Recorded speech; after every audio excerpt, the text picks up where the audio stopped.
c'est cette période de l'année.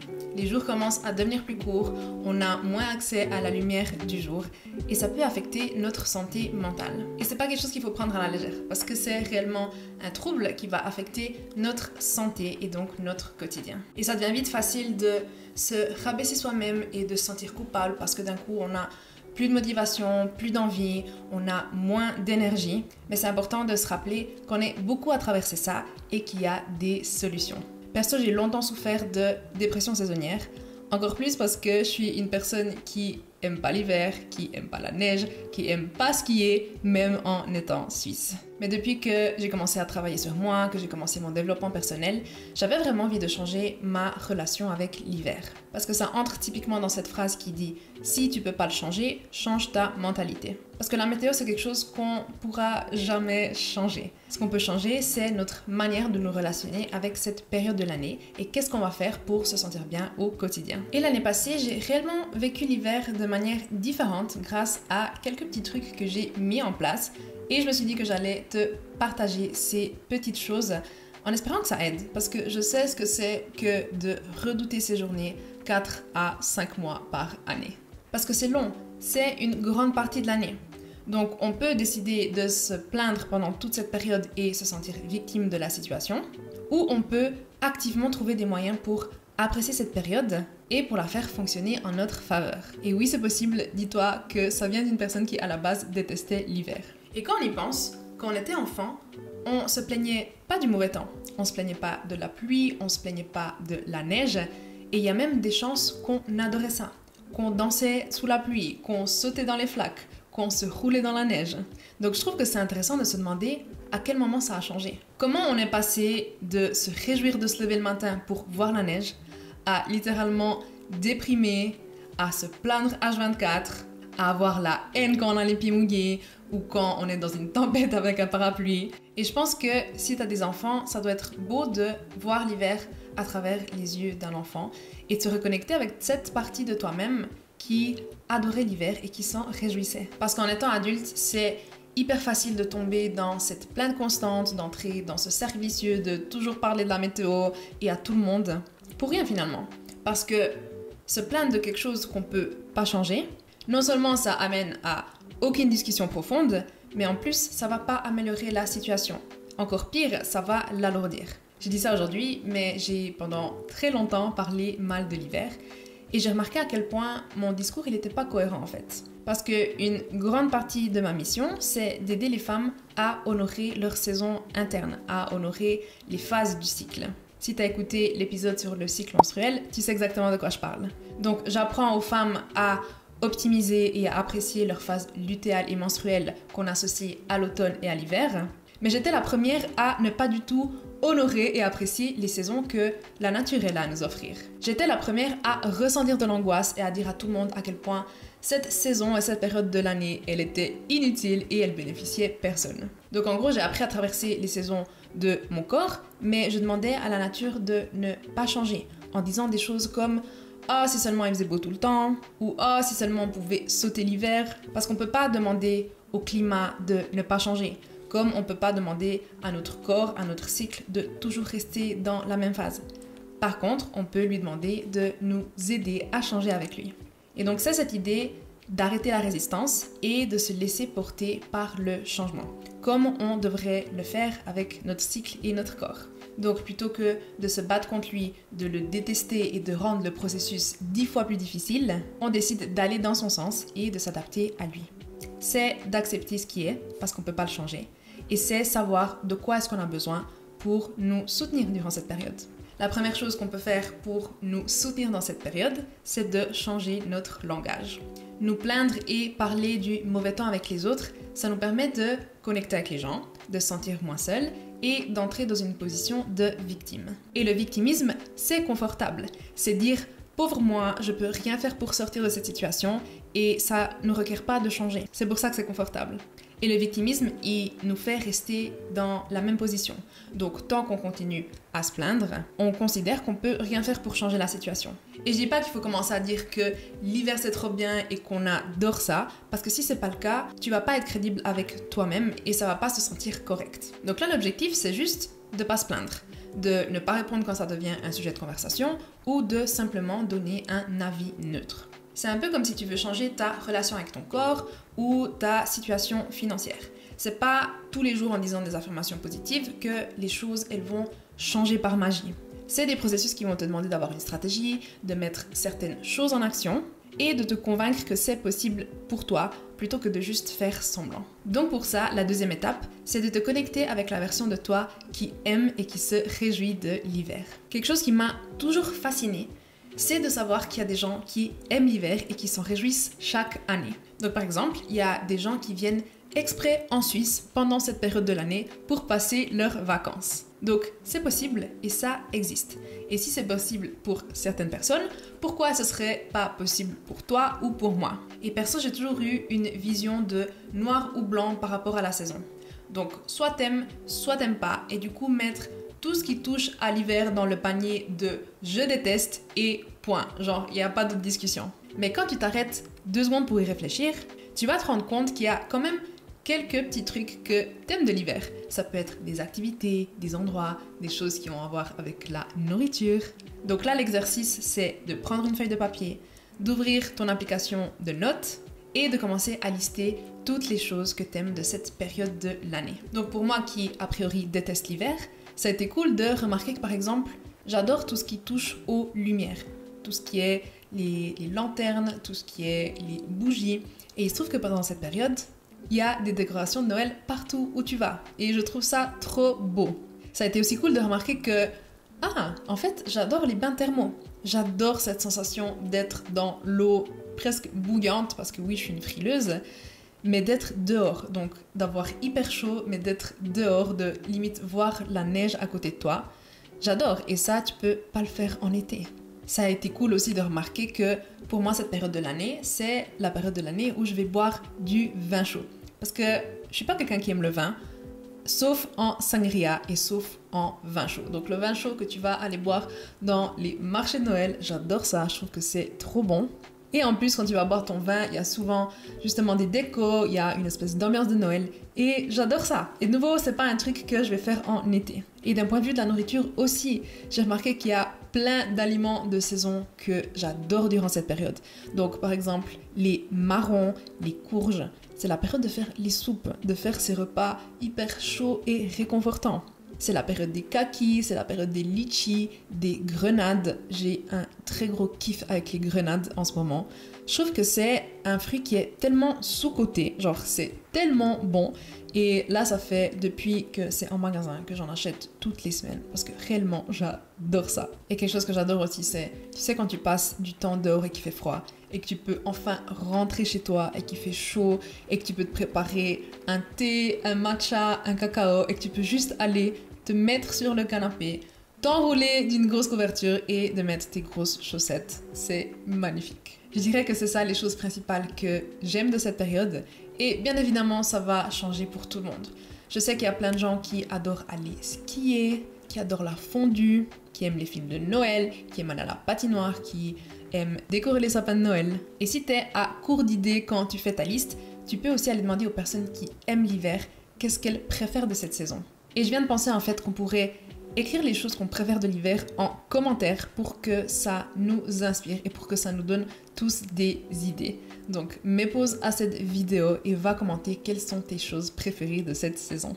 Et faire cet exercice de lister toutes les choses que t'aimes de l'hiver, ça va te faire réaliser, comme moi, qu'il y a quand même des choses que t'aimes de cette période de l'année et que c'est pas autant horrible que tu le laisses paraître à chaque fois. Ça va aussi te permettre de créer des traditions et de te réjouir de ces traditions une fois que cette période de l'année elle arrive, plutôt que de la redouter et d'angoisser à partir du mois d'octobre, comme je l'ai trop souvent fait. Donc ça change l'énergie de redouter l'hiver, de vouloir partir en courant de l'autre côté, plutôt que de t'en réjouir parce que tu sais qu'il y a des traditions qui t'attendent et qui vont arriver. Et une fois que tu as ta liste des choses que tu aimes de l'hiver et que tu as des idées, des traditions que tu peux commencer à mettre en place, la troisième chose, c'est de faire une liste des choses que tu n'aimes pas. Des choses qui causent de la résistance, qui te font pas te sentir hyper bien et qui font que t'as pas aimé l'hiver jusqu'à présent. Pourquoi faire ça? Pour être stratégique et pour voir où est-ce qu'on peut trouver des solutions plutôt que de s'avouer vaincu et de nouveau entrer dans ce victimisme. Alors je pense qu'une des choses principales qu'on n'aime pas de l'hiver, c'est le froid en soi.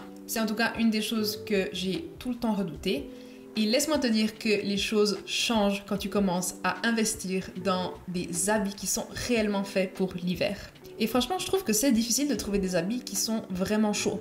Genre des doudounes qui te requièrent pas de mettre 8 couches dessous, des chaussures qui te protègent de la pluie, de la neige, du froid, ou même des pantalons. Déjà que c'est difficile de trouver des pantalons de base, mais pour trouver des pantalons qui sont chauds, genre est-ce que ça existe réellement?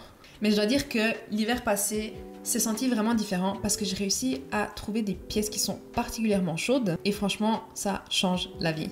Donc ça fait déjà quelques années que j'ai acheté un legging avec genre de la fourrure dedans. C'est un legging simple, donc il est tout noir, il est super stretchy et c'est pas le truc le plus stylé de la planète, on va se l'avouer, mais ce que j'aime faire notamment le matin quand je dois aller m'entraîner, c'est de mettre mon legging de sport et de par-dessus mettre ce legging avec de la fourrure parce que comme ça je suis sûre que je vais pas avoir froid et en plus ça fait que je vais même pas devoir me changer au fit, juste l'enlever et je suis prête. Et le plus, c'est que ça aide à me motiver à aller au fit parce que je sais que je vais pas avoir froid. Et ça enlève en quelque sorte une barrière qui me ferait plutôt opter pour rester dans mon lit au chaud.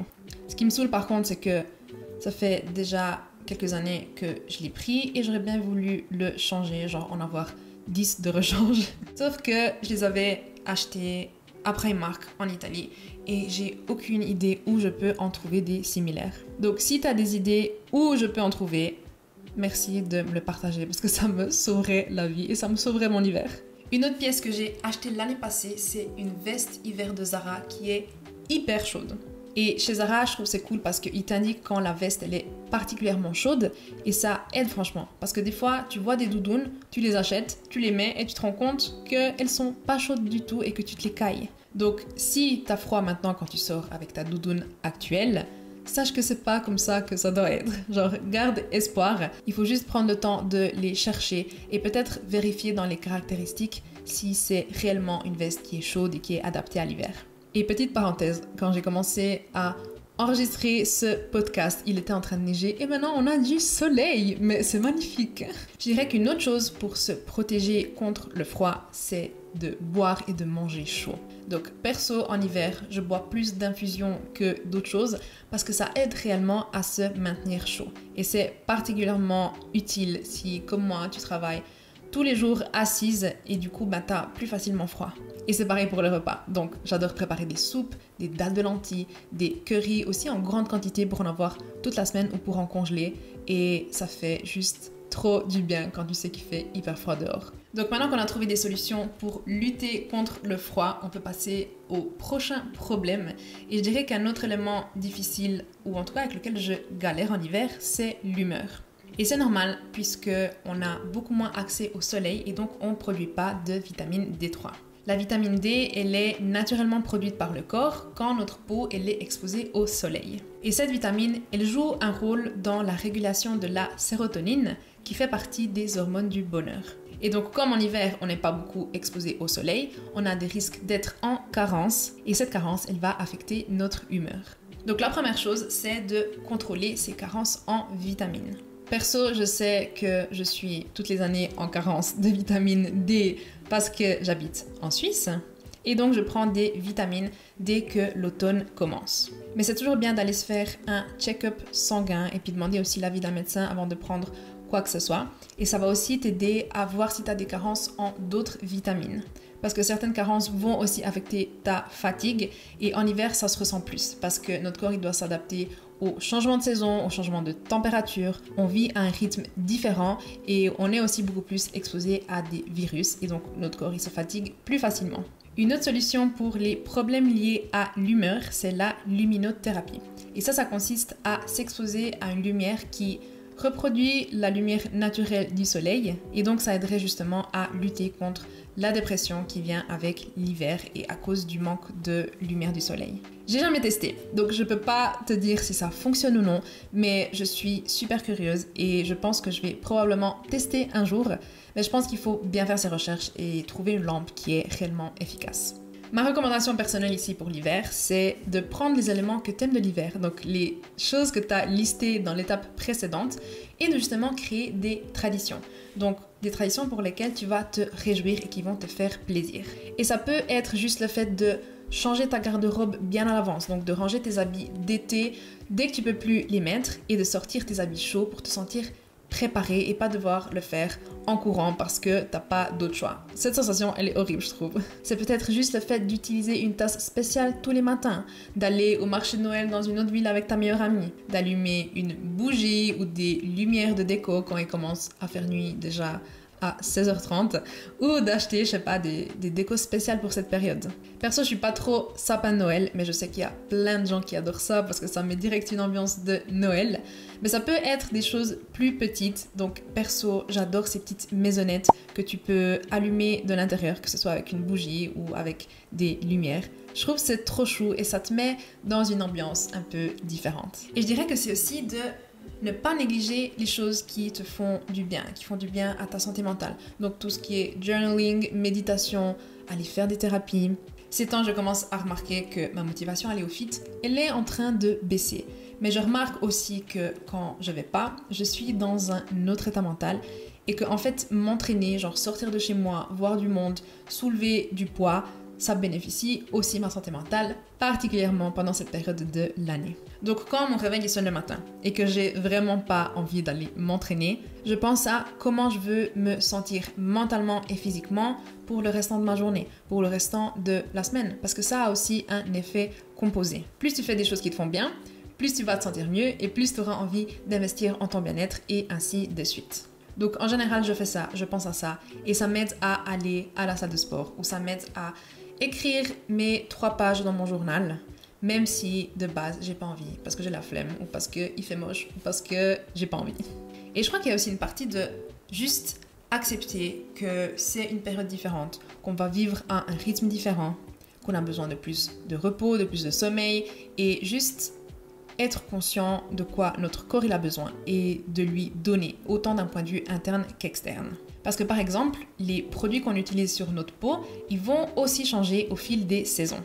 Je trouve qu'il n'y a rien de pire que de sentir sa peau qui est pas bien hydratée. C'est pour ça que dès qu'arrive l'automne, je change ma crème du visage et j'opte pour une crème qui est beaucoup plus riche et qui, je sais, va m'hydrater toute la journée. Donc perso, j'utilise le soin de jour au lavandin de Garnier Bio et je suis assez fan de la marque en sachant que j'ai une peau mixte, donc j'ai pas une peau hyper sèche. J'utilise aussi une huile le soir, donc toujours celle de Garnier Bio, mais ça pour moi c'est un essentiel toute l'année. Et je fais aussi attention de choisir un baume pour les lèvres qui est réellement nourrissant, plutôt que de juste mettre du Labello qui va tenir 10 minutes sur les lèvres. Mon préféré, et je peux plus m'en passer, c'est le baume de Mario Badescu. Ce baume, il est incroyable. Donc je le mets avant d'aller me coucher et le matin, donc 8 heures après, j'en ai encore sur les lèvres. Genre, amen. Et si tu as la peau très sèche, c'est peut-être aussi bien d'inclure dans ta routine un sérum avec de l'acide hyaluronique parce que ça aide notamment à hydrater la peau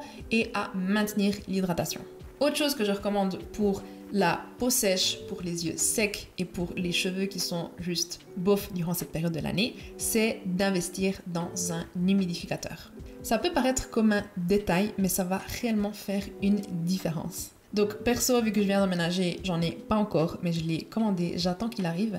Mais quand j'étais chez ma mère, je remarquais tout de suite, notamment avec les yeux. Donc si tu as des lentilles ou si comme moi tu as fait l'opération au laser, tu sais ce que c'est que d'avoir les yeux secs et l'humidificateur va énormément t'aider.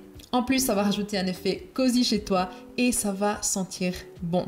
Qu'est-ce qu'on veut de plus ? Et une dernière recommandation, c'est quelque chose que j'ai commencé à faire l'année passée, c'est d'écrire une lettre ou plusieurs lettres à l'hiver. Je sais que ça peut paraître bizarre, mais on peut réellement écrire des lettres à tout et à n'importe quoi. On peut écrire des lettres aux saisons, aux villes, aux années, à une version supérieure de nous, à notre corps, à l'argent.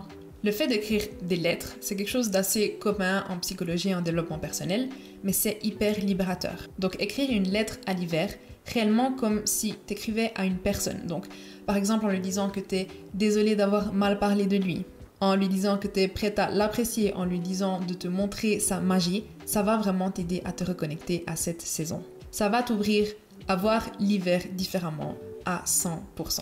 Et je crois que le plus important de ce travail, c'est de penser et de ressortir les choses que cette période de l'année est là à nous offrir, plutôt de penser à ce qu'elle nous enlève. C'est passer d'être d'un état de manque et de perte à un état d'abondance. Et j'espère que cet épisode t'aura aidé à te reconnecter avec la version de toi qui aime l'hiver et qui se réjouit de ce que ces mois ils ont à t'apporter. C'est un travail constant. Et même si ma relation avec l'hiver est là beaucoup changé.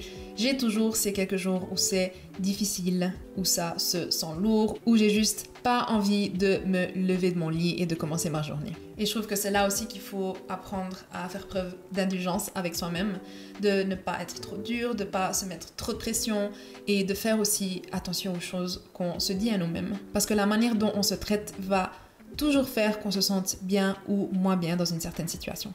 Même pendant l'hiver et même pendant les périodes de l'année qui se sentent un peu plus lourdes, tu es suffisante, tu es capable et tu peux faire tout ce que tu veux dans ce monde. On se voit dans le prochain épisode.